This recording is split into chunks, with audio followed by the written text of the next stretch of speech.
ಮೊದಲ ಸುದ್ದಿ exit poll ಸುದ್ದಿ. ಪಂಚರಾಜ್ಯಗಳ ಮತದಾನ ಮುಗಿತಾ ಇದ್ದಂತೆ ಚುನಾವಣೋತ್ತರ ಸಮೀಕ್ಷೆಗಳು ಹೊರಬಿದ್ದಿವೆ.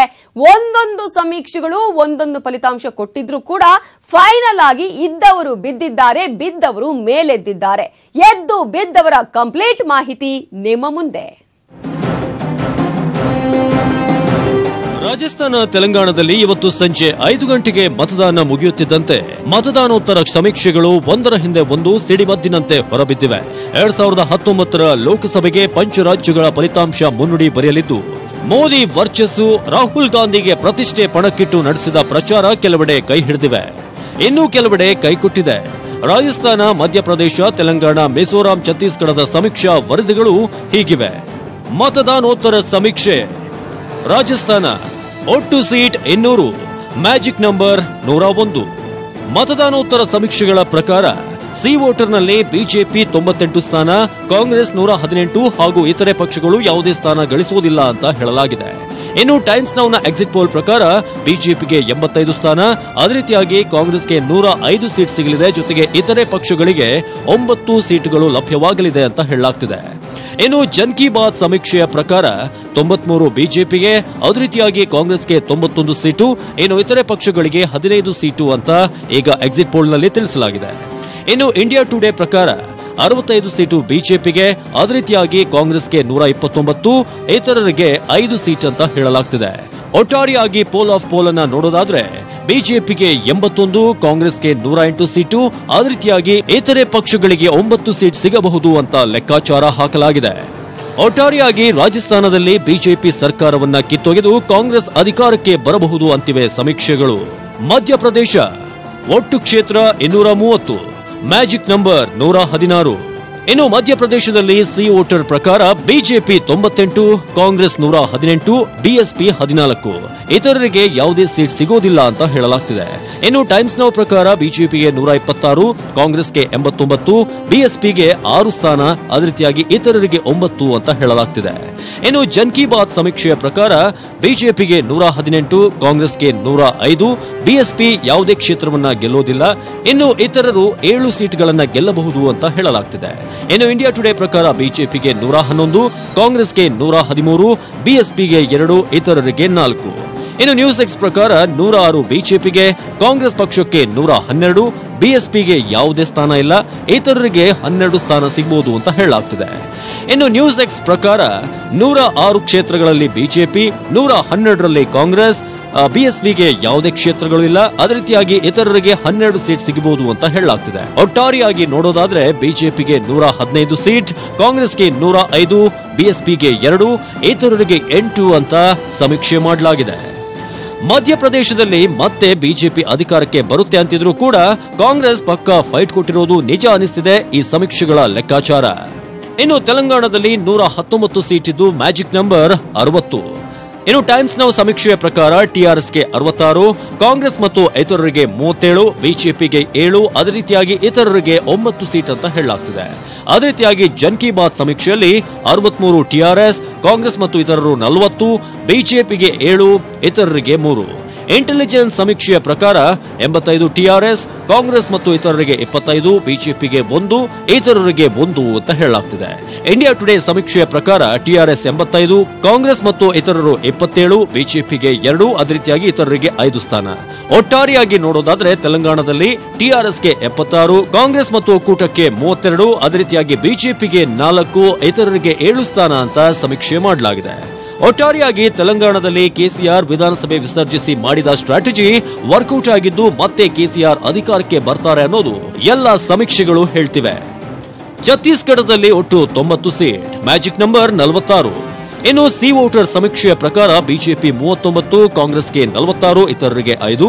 ಟೈಮ್ಸ್ ನೌ ಪ್ರಕಾರ ಬಿಜೆಪಿಗೆ 46, ಕಾಂಗ್ರೆಸ್ 35, ಇತರರಿಗೆ 9. ಜನ್ ಕಿ ಬಾತ್ ಪ್ರಕಾರ 44 ಬಿಜೆಪಿಗೆ, 40 ಕಾಂಗ್ರೆಸ್, 6 ಇತರರಿಗೆ.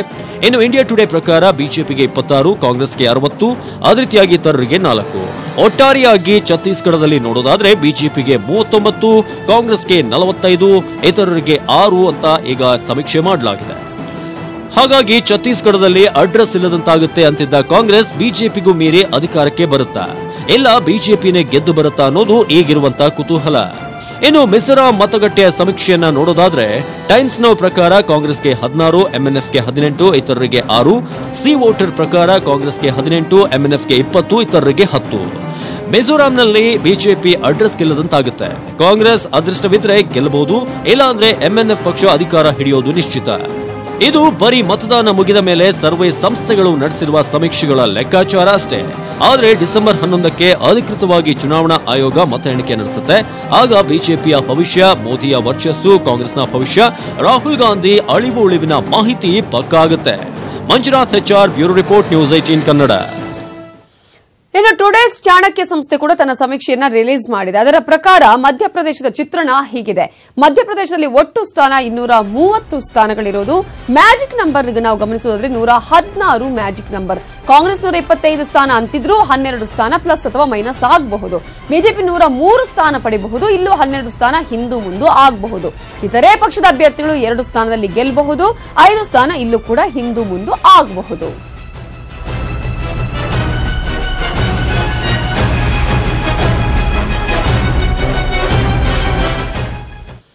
ಹಾಗೇನೆ ಛತ್ತೀಸ್ಗಢದ ಚಿತ್ರಣವನ್ನ ನೋಡೋದಾದ್ರೆ ಛತ್ತೀಸ್ಗಢದಲ್ಲಿ ಒಟ್ಟು ಸ್ಥಾನ ಇರುವಂತದ್ದು 90 ಕ್ಷೇತ್ರಗಳಿಗೆ ಈಗಾಗಲೇ ಎಲೆಕ್ಷನ್ ನಡೆದಿದೆ. ಮ್ಯಾಜಿಕ್ ನಂಬರ್ ಇಲ್ಲಿ 46. ಚಾಣಕ್ಯ ಸಮೀಕ್ಷೆ ಪ್ರಕಾರ ಕಾಂಗ್ರೆಸ್ ಇಲ್ಲಿ 50 ಸ್ಥಾನಗಳನ್ನ ಗೆಲ್ಲಬಹುದು, 8 ಸ್ಥಾನ ಜಾಸ್ತಿ ಆಗಬಹುದು, ಇಲ್ಲ ಕಡಿಮೆನೂ ಆಗಬಹುದು. ಹಾಗೇನೆ ಬಿಜೆಪಿಗೆ ಛತ್ತೀಸ್ಗಢದಲ್ಲಿ 36 ಸೀಟು ಸಿಗುತ್ತೆ ಅಂತ ಸಮೀಕ್ಷೆ ಹೇಳ್ತಾ ಇದ್ರು, 8 ಸ್ಥಾನ ಹೆಚ್ಚು ಕಮ್ಮಿ ಆಗಬಹುದು. ಇತರೆ ಪಕ್ಷದ ಅಭ್ಯರ್ಥಿಗಳು 4 ಕ್ಷೇತ್ರದಲ್ಲಿ ಗೆಲ್ಲುವ ಲೆಕ್ಕಾಚಾರ ಇದೆ. ಆದ್ರೆ 3 ಕ್ಷೇತ್ರಗಳಲ್ಲಿ ಏನ್ ಬೇಕಾದ್ರೂ ಆಗಬಹುದು ಅಂತ ಚಾಣಕ್ಯ ಸಮೀಕ್ಷೆ ಹೇಳಿದೆ.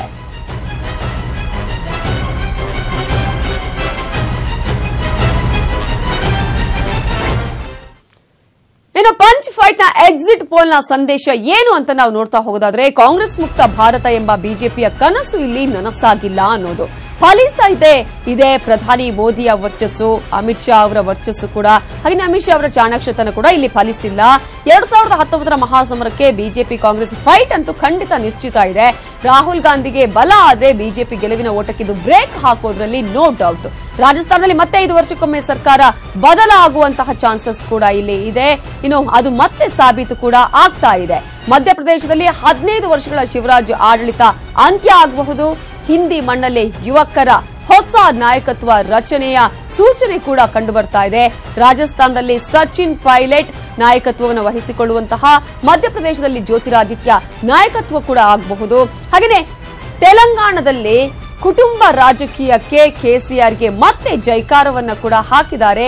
ವೈಯಕ್ತಿಕ ಟೀಕೆಯೇ ವಿರೋಧಿಗಳಿಗೆ ಇಲ್ಲಿ ಮುಳುವಾಯ್ತಾ ಅನ್ನುವಂತಹ ಪ್ರಶ್ನೆ ಕೂಡ ಉದ್ಭವ ಆಗಿದೆ. ಇನ್ನು ಟಿಡಿಪಿ ಪಾಲಿಗೆ ಕಾಂಗ್ರೆಸ್ ಜೊತೆ ಕೈ ಜೋಡಿಸಿದ್ದೇ ಮೈನಸ್ ಆಯ್ತಾ ಗೊತ್ತಿಲ್ಲ. ನಕ್ಸಲ್ ನಾಡಲ್ಲಿ ರಮಣ್ ಸಿಂಗ್ ಓಟಕ್ಕೆ ಬ್ರೇಕ್ ಹಾಕಲಾಗುತ್ತೆ.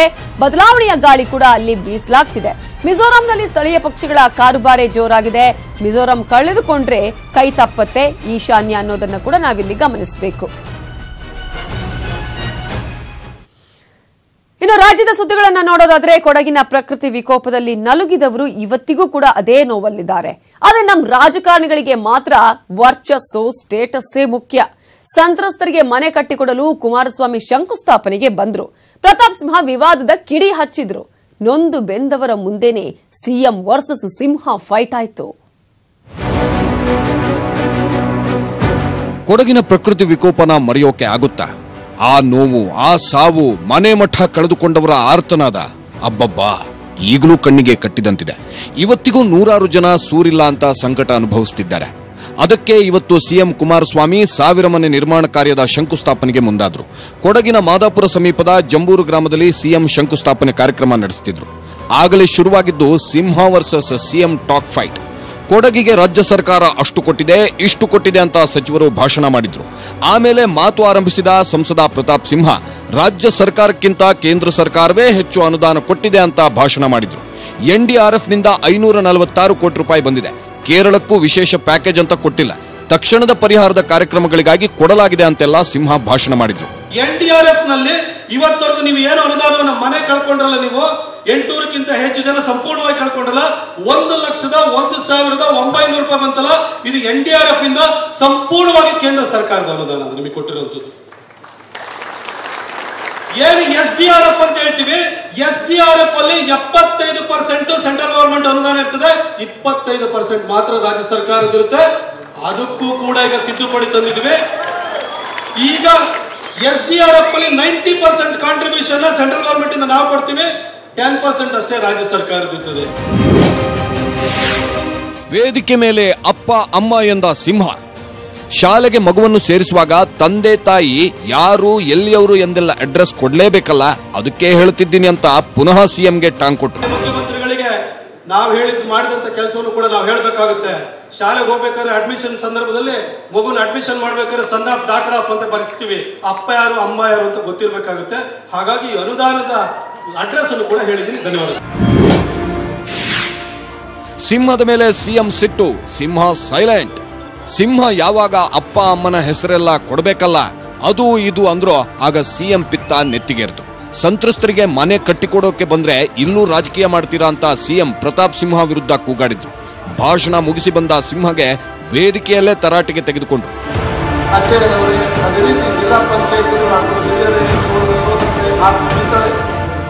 ಇಷ್ಟೆಲ್ಲ ಆದ್ಮೇಲೆ ಮಾತನಾಡಿದ ಸಿಎಂ, ಕೊಡಗಿನ ಜನತೆಯ ಕಷ್ಟವನ್ನು ಕಣ್ಣಾರೆ ನೋಡಿದ್ದೇವೆ, ಅದಕ್ಕಾಗಿಯೇ ಇಷ್ಟೊಂದು ಉದಾರತೆಯಿಂದ ಅನುದಾನ ಕೊಟ್ಟಿದ್ದೇವೆ ಅನ್ನೋದು ಹುಂಬತನ.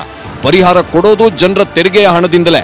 NDRF SDRF ಬಂದ್ರೂ ನಾವು ಹಣ ಕೊಡಬೇಕು, ಪುಕ್ಷಟೆ ಯಾರು ಬರಲ್ಲ ಅಂತ ಸಿಂಹ ಹೇಳಿಕೆಗೆ ತಿರುಗೇಟು ಕೊಟ್ರು. ಪರಮೇಶ್ವರ್ ಕೇಂದ್ರ ಸರ್ಕಾರದಿಂದ ವಿಶೇಷ ಪ್ಯಾಕೇಜ್ ಅಂತ ಏನೂ ಸಿಕ್ಕಿಲ್ಲ ಅಂದ್ರು. ಇಂಥ ಒಂದು ಪರಿಸ್ಥಿತಿಗಳಲ್ಲಿ ಏನೋ ದೊಡ್ಡ ರೀತಿಯಲ್ಲಿ ನಿಮ್ಮೆಲ್ಲರಿಗೆ ಉದಾರತೆಯಿಂದ ನಾವು ಕೊಡುಗೆಯನ್ನು ಕೊಟ್ಟಿದ್ದೇವೆ ಅಂತ ಹೇಳಿ ನಾನು ಹೇಳಲಿಕ್ಕೆ ಹೋದರೆ ಅದು ನನ್ನ ಹುಂಬತನ ಆಗುತ್ತೆ ಅನ್ನೋದು ನನ್ನ ಅಭಿಪ್ರಾಯ. ಪ್ರತಾಪ್ ಸಿಂಹ ಅವರು ಸ್ವಲ್ಪ ಕೇಂದ್ರ ಸರ್ಕಾರದ ಬಗ್ಗೆ ಅವರು ಹೇಳಲೇಬೇಕು. ನಾನು ಅವ್ರು ಹೇಳಿದ್ರು ಅಂತ ಹೇಳಿ ಯಾವುದೇ ರೀತಿಯ ಅಸಮಾಧಾನ ಇಲ್ಲ ಇಲ್ಲಿ, ಆದರೆ ವಾಸ್ತವಾಂಶಗಳನ್ನು ತಿರುಚಬಾರದು, ಅದಕ್ಕೋಸ್ಕರ ನಾನು ಹೇಳಿದ್ದವ್ರಿಗೆ. ಇದಕ್ಕೂ ಮೊದಲು ಶಂಕುಸ್ಥಾಪನೆ ಮಾಡಿದಾಗ ಹಾರೆಕೋಲು ಪೂರ್ಣಕುಂಭ ಕಳಸದ ಮೇಲೆ ಬಿತ್ತು. ಇದು ಅಪಶಕುನ ಅಂತಾನೂ ಕೆಲವರು ಮಾತಾಡಿಕೊಂಡ್ರು. ಒಟ್ನಲ್ಲಿ ಸಂತ್ರಸ್ತರ ಹೆಸರಲ್ಲೂ ರಾಜಕೀಯಕ್ಕೆ ಕೊಡಗು ವೇದಿಕೆ ಆಯಿತು. ಕಚ್ಚಾಟ ಏನೇ ಇರಲಿ, ಆದಷ್ಟು ಬೇಗ ಮನೆ ಕಟ್ಟಿಕೊಡಲಿ, ನಿರಾಶ್ರಿತರಾದವರಿಗೆ ಸೂರು ಕೊಡಲಿ. ರವಿ ಎಸ್ ಹಳ್ಳಿ, ನ್ಯೂಸ್ 18 ಕನ್ನಡ, ಕೊಡಗು. ಬೇಕಾದ್ಮೇಲೆ ಮತ್ತೆ ಅಗ್ರ ರಾಷ್ಟ್ರೀಯ ವಾರ್ತೆಗೆ ಸ್ವಾಗತ. ಸಿಎಂ ಕುಮಾರಸ್ವಾಮಿ ಶೃಂಗೇರಿಗೆ ತೆರಳಿ ಪ್ರತಿಂಗಿರ ಹೋಮವನ್ನ ಮಾಡಿಸಿದ್ದಾರೆ. ಜೊತೆಗೆ HD ರೇವಣ್ಣ ಅವರಿಗೆ ಇವತ್ತು ಹಾಸನದವರೆಗೂ ಕೂಡ ಹೆಲಿಕಾಪ್ಟರ್ ಅಲ್ಲಿ ಡ್ರಾಪ್ ಕೊಟ್ಟಿದ್ದಾರೆ. ಆ ಸುದ್ದಿಗಳನ್ನ ನಾವು ಬ್ರೇಕ್ ಆಗಿದ್ದು ಮುಂಚೆ ಹೇಳ್ತಾ ಇದ್ವಿ. ಆ ಸುದ್ದಿಗಳನ್ನ ನೋಡೋಣ. ಆದ್ರೆ ಅದಕ್ಕಿಂತ ಮೊದಲು ಚೆನ್ನೈನ Rela institute of medical science ಆಸ್ಪತ್ರೆಯಲ್ಲಿ ಶ್ರೀಗಳ ಆರೋಗ್ಯ ತಪಾಸಣೆ ನಡೆದಿದೆ. ಶ್ರೀಗಳ ಆರೋಗ್ಯ ವಿಚಾರಿಸಿ ಹೋದ ಭಕ್ತರೊಂದಿಗೆ ಶ್ರೀಗಳು ಹಾಸ್ಯ ಚಟಾಕಿ ಕೂಡ ಹಾರಿಸಿದ್ದಾರೆ. ವೈದ್ಯರಿಗೆ ಸಿದ್ದಗಂಗಾ ಶ್ರೀಗಳು ನಿಮ್ಮ ವಯಸ್ಸೆಷ್ಟು ಅಂತ ಕೇಳಿದ್ದಾರೆ. ಆಗ ವೈದ್ಯರು 56 ವರ್ಷ ಅಂತ ಹೇಳಿದ್ದಾರೆ. ಇದಕ್ಕೆ ಶ್ರೀಗಳು ಓಹೋ ಇನ್ನು ತುಂಬಾ ವಯಸ್ಸಿದೆ ಬಿಡಿ ಅಂತ ಹಾಸ್ಯ ಚಟಾಕಿ ಹಾರಿಸಿದ್ದಾರೆ. ಸದ್ಯಕ್ಕೆ ಆಸ್ಪತ್ರೆಯಲ್ಲಿ ಶ್ರೀಗಳಿಗೆ ಶಸ್ತ್ರಚಿಕಿತ್ಸೆ ನಡೆಸಲು ಬೇಕಾದಂತಹ ಎಲ್ಲಾ ಸಿದ್ಧತೆಗಳು ನಡೀತಾ ಇವೆ.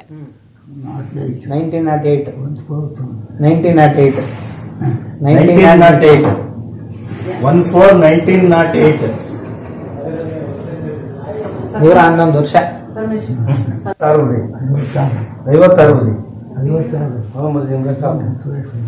56 ಇದರ ಬಗ್ಗೆ ಡೀಟೇಲ್ಸ್ ಕೊಡೋದಕ್ಕೆ ನಮ್ಮ ರಿಪೋರ್ಟರ್ ಮಂಜುನಾಥ್ ಈಗ ಚೆನ್ನೈನಿಂದ ನೇರ ಸಂಪರ್ಕದಲ್ಲಿದ್ದಾರೆ.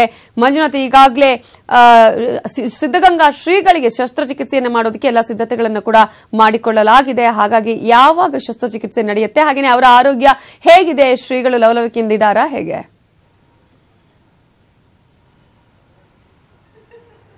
ನಮಿತಾ, ಎಲ್ಲರೂ ಕಾದು ನೋಡ್ತಾ ಇರುವಂಥದ್ದು ಮತ್ತೆ ಏನು ಹೇಳ್ಬೋದು ಡಾಕ್ಟರ್ಗಳು ಅನ್ನುವಂಥದ್ದು. ಸೊ ಅವರ ಶ್ರೀಗಳ ಸುಮಾರು 20 ವರ್ಷಗಳ ಆಪ್ತ ವೈದ್ಯರಾಗಿರುವಂಥ ಡಾಕ್ಟರ್ ಪರಮೇಶ್ ಅವರು ನಮ್ಮ ಜೊತೆ ಇದ್ದಾರೆ. ಅವ್ರನ್ನೇ ಕೇಳೋಣ, ಏನು ನಡೀತೆ, ನಾಳೆ ಏನು ಆಗ್ಬೋದು ಅನ್ನೋಂಥದ್ದು. ಸರ್, ಈಗ ಶ್ರೀಗಳ ಆರೋಗ್ಯ ಸ್ಥಿತಿ ಹೇಗಿದೆ ಸರ್? ಇವತ್ತು ಮಧ್ಯಾಹ್ನ 1:15 ನಾವು Rela institute of medical care ಆಸ್ಪತ್ರೆಗೆ ಕರ್ಕೊಂಬಂದ. ಎಲ್ಲರೂ ನೋಡಿರ್ಬೋದು, ಅವರು ಇಲ್ಲಿಂದಲೇ ಆಂಬುಲೆನ್ಸಿಂದ ಅವರು ನಡ್ಕೊಂಡೇ 3ನೇ ಫ್ಲೋರ್ನಲ್ಲಿ ಅವ್ರದ್ದು ರೂಮ್ ಕೊಠಡಿ ಇದ್ದಿದ್ದು, ಅಲ್ಲಿಗೆ ನಡ್ಕೊಂಡೇ ಹೋದರು. ಭಾಳ ಆರೋಗ್ಯವಾಗಿದ್ದಾರೆ. ಮತ್ತು ಹೋದ ತಕ್ಷಣ ಎಲ್ಲ ತಪಾಸಣೆಗಳನ್ನು ಎಲ್ಲ ತಪಾಸಣೆ ಮಾಡಿದ್ರು. ಎಲ್ಲ ರೀತಿಯಿಂದ ಅವ್ರದ್ದು ಆರೋಗ್ಯದಲ್ಲಿ ಏನೇ ಏರುಪೇರು ಸಹ ಕಾಣಿಸಲಿಲ್ಲ. ಈಗ ಮುಖ್ಯವಾಗಿ ಅವ್ರ ಕಂಡೀಷನ್ಸ್ ಹೇಗಿದೆ ಅಂತ, BP ಇರ್ಬೋದು ಅಥವಾ ಬೇರೆ ಇತರೆ ಎಲ್ಲ ಎಕ್ಸಾಮಿನೇಷನ್ ಮಾಡ್ತಾ ಇದ್ರೆ ಏನಿರ್ಬೋದು ಅಂತ? ಎಲ್ಲ ರೀತಿಯಲ್ಲೂ ನಾರ್ಮಲ್ ಆಗಿದೆ. ಅವ್ರದ್ದು ಸ್ಯಾಚುರೇಷನ್ನು, ಪಲ್ಸು ಮತ್ತು BP ಎಲ್ಲನೂ ನಾರ್ಮಲ್ ಆಗಿದೆ. ಮತ್ತು ಸಂಜೆ 5:15 ಅವರು ಡಾಕ್ಟರ್ ಮೊಹಮ್ಮದ್ ರೇಲಾ ಮತ್ತು ಅವ್ರದ್ದು ಟೀಮು, ಇಂಟೆನ್ಸಿವಿಸ್ಟು, ಪಲ್ಮನಾಲಜಿಸ್ಟು, ಕಾರ್ಡಿಯಾಲಜಿಸ್ಟು ಮತ್ತು ಅವರೆಲ್ಲರೂ ಮತ್ತು ಚೀಫ್ ಅನಸ್ಥೆಷಿಯಾಲಜಿಸ್ಟು ಅವ್ರದ್ದೊಂದು ತಂಡ 10-12 ಜನ ಡಾಕ್ಟರ್ಸು ಬಂದು ಎಲ್ಲ ತಪಾಸಣೆ ಮಾಡಿ ಯಾವುದೇ ರೀತಿಯ ತೊಂದರೆಗಳೇನಿಲ್ಲ, we can go ahead with some permanent procedures ಅಂತ ಅವರು ಡಿಸೈಡ್ ಮಾಡಿದ್ದಾರೆ.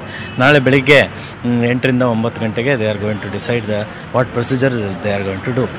ಸರ್, ಈಗ ಈ ವೈದ್ಯರ ಮುಂದೆ ಯಾವ ಆಪ್ಷನ್ಗಳಿದೆ ಅಂದರೆ ಶ್ರೀಗಳಿಗೆ ಇದಕ್ಕೊಂದು ಶಾಶ್ವತ ಪರಿಹಾರವನ್ನು ಮಾಡಬೇಕಾಗಂಥದ್ದು ಈಗ ಮುಂದೆ ಇರುವಂಥದ್ದು, ಸೊ ಅವರಿಗೆ ಏನೆಲ್ಲ ಪ್ರೊಸೀಜರ್ಸ್ ಅವ್ರ ಮುಂದೆ ಇದೆ, ಏನೆಲ್ಲ ಮಾಡ್ಬೋದು ಅನ್ನೋಂಥದ್ದು? ಅವರು ಅಂದ್ಕೊಂಡಿರೋದು ಒಂದು 3-4 ಆಪ್ಷನ್ಸ್ ಇಟ್ಕೊಂಡಿದ್ದಾರೆ. ಒಂದು ಎಂಡೋಸ್ಕೋಪಿಕ್ ಥ್ರೂ ಹೋಗಿ ಮತ್ತೆ ಆ ಸ್ಟಂಟ್ಗಳನ್ನೆಲ್ಲ ತೆಗೆದು ಮತ್ತೆ ಏನಾದರೂ ಬೇರೆ ಸ್ಟಂಟ್ಗಳನ್ನ ಹಾಕಿ ಮಾಡೋಕ್ಕಾಗುತ್ತಾ ಅಂತ ಅನ್ನೋದು ಒಂದು ಆಪ್ಷನ್ನು. ಮತ್ತು ಇನ್ನೊಂದು ಅಲ್ಟ್ರಾಸೌಂಡ್ ಗೈಡೆಡ್ ಪರ್ಕ್ಯುಟೇನಿಯಸ್ ಟೆಕ್ನಿಕ್ ಮೆಥಡ್ನಲ್ಲಿ ಆ ಸ್ಟಂಟ್ಗಳನ್ನ ಬೇರೆ ಡೈವರ್ಟ್ ಮಾಡೋದಕ್ಕೆ ಒಂದು ಮೆಥಡು. ಮತ್ತು ಇನ್ನೊಂದು ಸರ್ಜಿಕಲ್ ಆಪ್ಷನ್ಸ್ ಏನಿದೆ ಅದನ್ನು ಸ್ಮಾಲ್ ಇನ್ಸಿಷನ್ ತೊಗೊಂಡು ಗಾಲ್ ಬ್ಲಾಡರ್ನ ಕೋಲಿಸಿಸ್ಟೆಕ್ಟಮಿ ಮಾಡಿ ಅದಕ್ಕೇನಾದರೂ ಬೇರೆ ಮಾಡೋಕ್ಕಾಗುತ್ತಾ ಅಂತ ಅನ್ನೋದೊಂದು ಯೋಚನೆ ಇರುತ್ತೆ. ಆದಷ್ಟು ಅವರು ಮೊದಲನೇ 2 ಆಪ್ಷನ್ಸ್ಗಳನ್ನೇ ಅಲ್ಲೇ ಮಾಡ್ತಾರೆ ಅಂತ ಅನಿಸುತ್ತೆ. ಸರ್, ಈಗ ಹೇಳ್ತಾ ಇದ್ರು 10 ಗಂಟೆಗೆ ಇದ್ರ ಬಗ್ಗೆ ಒಂದು ತೀರ್ಮಾನ ತೆಗೆದುಕೊಳ್ತಾರೆ ಇವತ್ತು ರಾತ್ರಿಗೆ ಅನ್ನೋವಂಥದ್ದು. ಸೊ ಆ ತೀರ್ಮಾನ ಏನಾಗಿರ್ಬೋದು? ಈಗ ಆಲ್ರೆಡಿ ಅವರು ತೀರ್ಮಾನ ತಗೊಂಡು ಒಂದು ಸ್ಟೇಟ್ಮೆಂಟ್ ಕೊಟ್ಟಿದ್ದಾರೆ. ಆಲ್ರೆಡಿ ಪ್ರೆಸ್ ಸ್ಟೇಟ್ಮೆಂಟ್ ಕೊಟ್ಟಿದ್ದಾರೆ. ಡಾಕ್ಟರ್ ರೇಲಾ ಇನ್ಸ್ಟಿಟ್ಯೂಟ್ನವರು ಅವರು ಒಂದು ಪ್ರೆಸ್ ಸ್ಟೇಟ್ಮೆಂಟ್ ಕೊಟ್ಟಿದ್ದಾರೆ. ಅವರು ಅದೇನೇ ಸ್ಟೇಟ್ಮೆಂಟ್ ಕೊಟ್ಟಿರೋದು. ನಾಳೆ ಬೆಳಿಗ್ಗೆ ಪ್ರೊಸೀಜರ್ ಮಾಡ್ತೀವಿ, definitely we are going to do some permanent solution procedures ಮಾಡ್ತೀವಿ ಅಂತ. ಅದು ಬೆಳಗ್ಗೆನೆ ಅವರು ಅದನ್ನ ಚೂಸ್ ಮಾಡ್ತಾರೆ ಯಾವುದು. ಇದು ಒಂದು ಕಡೆ ವೈದ್ಯಕೀಯಕ್ಕೆ ಸಂಬಂಧಪಟ್ಟಿದ್ದಾಗಿದೆ. ಆದರೆ ಶ್ರೀಗಳ ಈಗ ಯೋಗಕ್ಷೇಮ ಅಂದ್ರೆ ಎಲ್ಲರ ಜೊತೆ ಮಾತನಾಡುವಂಥದ್ದು, ಬಂದಾಗ ಹಾಸ್ಯ ಚಟಾಕಿ ಆರಿಸುವಂಥದ್ದು, ಭಕ್ತರು ನೋಡೋಕೆ ಬಂದಾಗ ಅಂತ ಈಗ ಹೇಗಿದೆ ಅವರ ಪರಿಸ್ಥಿತಿ? ಈಗ ಬಹಳ ಚೆನ್ನಾಗಿದ್ದಾರೆ, ಬಹಳ ನಗ್ನಗ್ತಾ ಇದ್ದಾರೆ, ಬಹಳ ಖುಷಿಯಾಗಿದ್ದಾರೆ. ಎಲ್ಲ ಬಂದವ್ರನ್ನೆಲ್ಲ ಚೆನ್ನಾಗಿ ಮಾತಾಡಿಸ್ತಾರೆ. ಡಾಕ್ಟರ್ನೇ ಮೊಹಮ್ಮದ್ ರೇಲಾ ಅವ್ರನ್ನೇ ನೀವೆಲ್ಲ ಭಾಳ ಫೇಮಸ್ ಡಾಕ್ಟರ್ ಅಂತೆ, ಭಾಳ ಚೆನ್ನಾಗಿ ಟ್ರೀಟ್ ಮಾಡ್ತೀರಂತೆ ಅಂತ ಅವ್ರಿಗೆ ಹೇಳ್ತಾ ಇದ್ರು. ಅವರು ನಗ್ತಾ ಇದ್ರು. ಅಲ್ಲ, ಈಗ ಪ್ರಮುಖವಾಗಿ ಇಲ್ಲಿ ಕರ್ಕೊಂಡ್ಬಂದಿರೋದಕ್ಕೆ ಅದು ಏನು ಪಿತ್ತಕೋಶಕ್ಕೆ ಸಂಬಂಧಪಟ್ಟಂತ ಸೋಂಕಿನಿಂದ ಬಳಲ್ತಾ ಇದ್ದಾರೆ ಅನ್ನುವಂಥದ್ದು. ಇದಕ್ಕೆ ಒಂದು ಶಾಶ್ವತ ಪರಿಹಾರ ಸಿಗುತ್ತಾ ಅಥವಾ ಹೇಗೆ ಅನ್ನುವಂಥದ್ದು ಸಾಧ್ಯತೆಗಳ ಬಗ್ಗೆ ಏನು ಹೇಳ್ತೀವಿ? ನನಗನ್ಸುತ್ತೆ ಶಾಶ್ವತ ಪರಿಹಾರ ಸಿಗುತ್ತೆ ಅಂತಲೇ 100% ಹೋಪ್ಸ್ ಇದೆ, ಶಾಶ್ವತವಾಗಿ ಪರಿಹಾರ ಸಿಗುತ್ತೆ ಅಂತ. ಸರ್, ಈಗ ಭಕ್ತಾದಿಗಳಿಗೆ ಏನಾದರೂ ಹೇಳಲಿಕ್ಕೆ ಹೇಳಿದ್ರೆ, ಯಾಕಂದ್ರೆ ನೀವು ಆಪ್ತ ವೈದ್ಯರು, ಅವ್ರ ಬಗ್ಗೆ ಎಲ್ಲನೂ ನೋಡಿರ್ತೀರಿ, ಮತ್ತು ಅಲ್ಲಿ ಮಾತಾಡಿದ ಜೊತೆಗೆ ಈಗ ಇಂಥದ್ದೆಲ್ಲ ಸುದ್ದಿಗಳು ಬರ್ತಾ ಇರುವಂಥದ್ದು, ಸೊ ಆತಂಕ ಪಡ್ತಾ ಇರ್ತಾರೆ ಭಕ್ತಾದಿಗಳು ಕೂಡ, ಅದ್ರ ಬಗ್ಗೆ ಏನಾದರೂ ಹೇಳಿದ್ರ ಶ್ರೀಗಳು? ಯಾವುದೇ ರೀತಿಯ ಆತಂಕ ಪಡ್ತಕ್ಕಂಥ ಅವಶ್ಯಕತೆ ಇಲ್ಲ. ಬಹಳ ಶ್ರೀಗಳು ಬಹಳ ಆರೋಗ್ಯವಾಗಿದ್ದಾರೆ, ಭಾಳ ಗುಣಮುಖರಾಗಿದ್ದಾರೆ. ಏನು ಯಾವುದೇ ರೀತಿಯ ಆತಂಕ ಭಕ್ತ ವೃಂದದಲ್ಲಂತೂ ನಾವು ಕೇಳ್ಕೊಳೋದು ಇಷ್ಟೇ, ಯಾವುದೇ ರೀತಿಯ ಆತಂಕ ಪಡುವಂಥ ಅವಶ್ಯಕತೆ ಇಲ್ಲ.